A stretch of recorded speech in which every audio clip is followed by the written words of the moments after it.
SSC মামলার রায় নিয়ে আদালতে বিকাশ রঞ্জন ভট্টাচার্য। মুখ্যমন্ত্রীর মন্তব্যের বিরোধিতায় আদালতের দ্বারস্থ বিকাশ রঞ্জন ভট্টাচার্য। হলফনামা দাখিলের নির্দেশ প্রধান বিচারপতির। দুপুর 2টায় মামলার শুনানির সম্ভাবনা রয়েছে।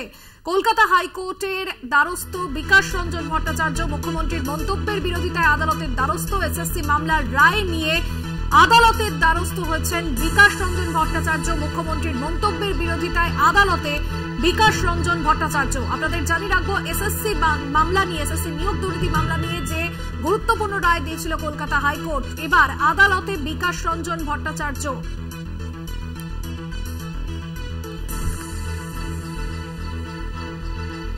মুখ্যমন্ত্রীর মন্তব্যের বিরোধিতায় আদালতে বিকাশ রঞ্জন ভট্টাচার্য। হলফনামা দাখিলের নির্দেশ প্রধান বিচারপতির। এসএসসি নিয়োগ দুর্নীতি মামলা নিয়ে যে গুরুত্বপূর্ণ তাৎপর্যপূর্ণ রায় দিয়েছিল কলকাতা হাইকোর্ট, যার জন্য 25,753 জন যোগ্য অযোগ্য মিলিয়ে চাকরি বাতিল হয়ে যায়। আর এবার মুখ্যমন্ত্রীর মন্তব্যের বিরোধিতায় আদালতে বিকাশ রঞ্জন ভট্টাচার্য।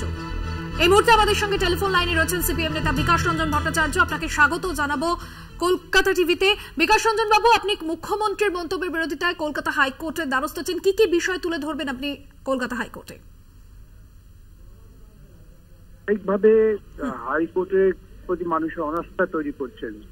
হাইকোর্ট তার দুর্নীতি প্রকাশ করেছে, সেই জন্য হাইকোর্টকে আক্রমণ করছেন। যে আক্রমণটা সাংবিধানিক নয় এবং অনুচিত, সেটাই আদালতের নজরে আনলাম। আদালত তাদের সম্মান রক্ষার্থে কন্টেম্প জারি করুন, এটাই ছিল আমার আবেদন।